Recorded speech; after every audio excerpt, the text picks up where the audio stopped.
Hello amigo, amigas, nandito na naman po ako para mag-share sa konting nalalaman tungkol sa katanungan ni Ma'am Senet Dizon. Ayan guys, ang tanong niya, paano ko raw napadami ang mga sharer ko? Ba't ang dami ko raw share? Ganito guys, mag-join ka sa lahat ng mga group dyan na dumadaan sa wall mo, may group dyan. Sumali ka guys, sumali ka sa mga group. Tapos pag may video ka na, pumunta ka doon sa groups.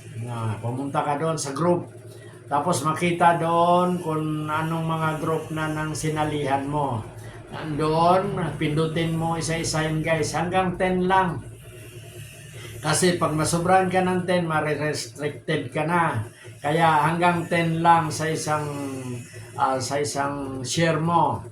Ayan, doon dumami ang viewers ko guys. Hindi ito sinasabi, tinuturo nila, pero ito ang magtataka ka sa mga malalaking content creator, ba't ang lalaki ng mga sharer nila. Ayan. Lalo na pag maraming nagsishare sa iyo, mas maganda. At yan guys, may natutunan kayo. At ang una mong gawin, punta ka sa share, tapos hanapin mo yung group. Doon, sa baba may group, pindutin mo yung group. Lalabas na yung mga group doon, na groups. Lalabas na doon. Paglabas doon, pindutin mo. Magpindot ka ng 10.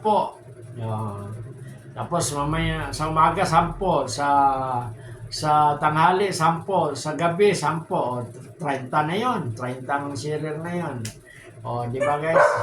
Kana ng 30, stop na kasi ma-restrict ka pag sumobra na ang pag-share mo. Hindi ka na makaka-share ng mga halos isang linggo.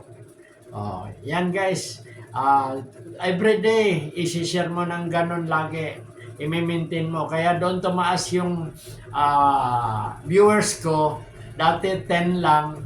Ang ginawa ko, lagi kong sinishare guys. Kaya dumami. Hindi mo napapanood ito sa mga nagko-content, mga nag-tutor, wala tong ganitong turo. Pero ito guys, effective itong aking ginagawa.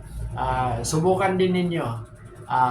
At kung may natutunan kayo, i-follow nyo at i-share at mag-like naman. Kung hindi naman ikakasama ng mga kalooban ninyo, maraming salamat. Thank you for watching.